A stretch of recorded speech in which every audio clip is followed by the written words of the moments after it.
Hello and welcome to the Daily Comic and Collectible, episode 483. Now today, the collectible of the day is the Mezco Toyz, Marvel Comics, 112 Collective, PX Exclusive, Cable Action Figure. This PX Previews exclusive Cable was sent to the future in a bid to save his life when he was infected by a techno-organic virus. Using his formidable telekinetic abilities and cybernetic enhancements, Cable battles supervillain foes in his quest for peace. The X-Men Cable 112 Collective Action Figure features a light-up function that illuminates his techno-organic eye in both of his head sculpts. The telekinetic mutant features a detailed cybernetic arm and is outfitted in his classic blue X-Men costume made from real cloth, along with flexible utility belt. This 6-inch scale Cable has over 30 points of articulation for added posing and displayability, and comes complete with a devastating arsenal of advanced weaponry, including a plasma cannon with 2 removable magazines, grenade launcher with rotating carousel, his handgun, spear, and he also comes with 4 sets of interchangeable hands and a 112 Collective display base with stand featuring the X-Men logo. Comes in a window display box and was released by Mezco Toyz.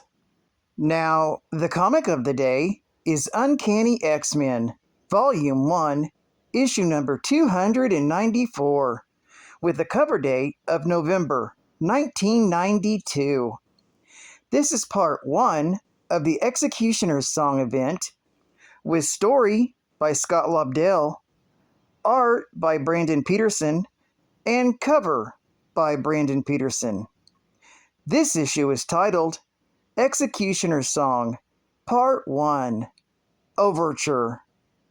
The X-Men have convinced Professor Xavier to deliver a speech promoting mutant tolerance at a live Lila Cheney concert. Warren Worthington picks up his date, Charlotte Jones, for the concert. Appearing to be Cable, Strife kills a couple of terrorists who have placed a bomb beneath the concert stage, vowing that he himself will be the one to kill Xavier. Cyclops briefly fantasizes about Psylocke while waiting for Jean at a pub. Meanwhile, Gambit attempts to comfort Storm over her recent breakup with Forge, and the pair end up dancing into the distant sounds of the Cheney concert. At their temporary New York headquarters, members of X Factor prepare to watch the Cheney concert on pay-per-view. However, Strong Guy takes off with the TV after Multiple Man hurts his feelings with a comment about Cheney not wanting him back as her professional bodyguard. Jean confronts Cyclops over his attraction to Psylocke. He successfully reassures her that while he recognizes that Psylocke is beautiful, the only person he's truly attracted to is Jean. Jean admits that her worries are in part due to Storm and Forge's recent breakup. But suddenly, Caliban bursts onto the couple and attacks them. While back at the concert, Cheney introduces Xavier to the audience, but his impassioned speech is met with boos and jeers. Apocalypse's horsemen, minus Caliban, attack the concert, and Colossus and Iceman battle them. But that's when suddenly Strife shoots Xavier, announcing to the world that his name is Cable, and that he has just saved the future. Warren disables his image inducer in order to transform into his Archangel persona and attack Xavier's assailant. However, the mutant teleports away. That's when Rogue apologizes for the X-Men convincing Xavier to speak at the concert, but Xavier reassures her that they don't need to apologize to him for being an optimist. Shortly afterward, in the New Mexican desert, X-Force attempts to watch the Cheney concert on a portable computer. However, when they tune in, they're shocked to see Trish Tilby reporting on Xavier's possible death at the hands of Cable. This story is continued in X Factor, issue number 84. Geek Fact: Strife is a clone of Cable from the future, who was raised by Apocalypse to believe that he was the real Cable. He eventually traveled back in time to the present day and started the terrorist organization, the Mutant Liberation Front, and set out to kill everyone he felt who had wronged him throughout his life. Bonus Geek Fact: This issue came in a polybag with the Marvel trading card of Professor Charles Xavier, the creator, leader, and mentor of the X-Men. Advertising Ad Fact: Join forces with Marvel's superheroes. The most sinister villains in the universe are upon us, and this is your chance to help Marvel's superheroes put a stop to them. In Pressman's authentic, true-to-character Marvel Superheroes game, you've got to search out the supervillains and guide your Marvel superhero team to battle.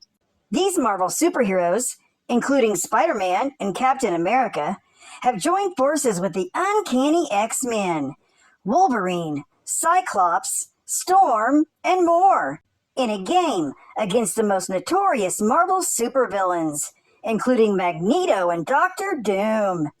It's superheroes versus supervillains in a super battle, and the biggest superhero of all may turn out to be you. Includes 60 full-color collectible superhero and supervillain cards. Only from Pressman. State-of-the-art gaming. We want you to join the Marvel Dream Team. Swing into action with 3 hot new Spider-Man video games. Team up with the X-Men for a non-stop challenge in Arcade's Revenge for Super Nintendo Entertainment System. Disarm Dr. Octopus's evil plan in Return of the Sinister Six, also on Nintendo Entertainment System. And end Carnage's reign of terror in The Incredible Spider-Man 2 for Game Boy. It all adds up in action so exciting, you'll be climbing the wall. Also on Game Gear by LJN. And final geek fact: Nathan Summers is a powerful mutant telepath and telekinetic who's been fighting in wars most of his life as a time-traveling soldier called Cable. The son of the first X-Man Cyclops and Madeline Pryor, Nathan's maternally inherited powers manifested at a young age.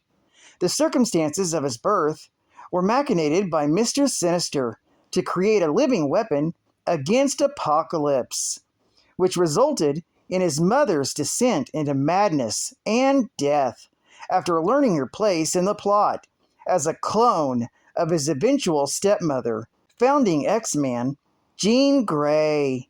During this ordeal, baby Nathan was infected with the techno-organic virus and sent into a post-apocalyptic future where he could be saved. Raised in his future as Nathan Dayspring, the Ascani son, destined to kill Apocalypse in the clan Ascani religion, Nathan became a hardened warrior and brilliant tactician. During his teen years, Nathan returned to the past and reconnected with his parents and older sister Rachel on the budding mutant nation of Krakoa, but eventually returned to his adoptive future to thwart Strife, his own radical terrorist clone.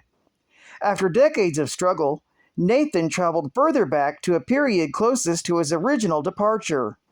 He joined the New Mutants as their leader and eventually reformed the team into the militaristic X-Force.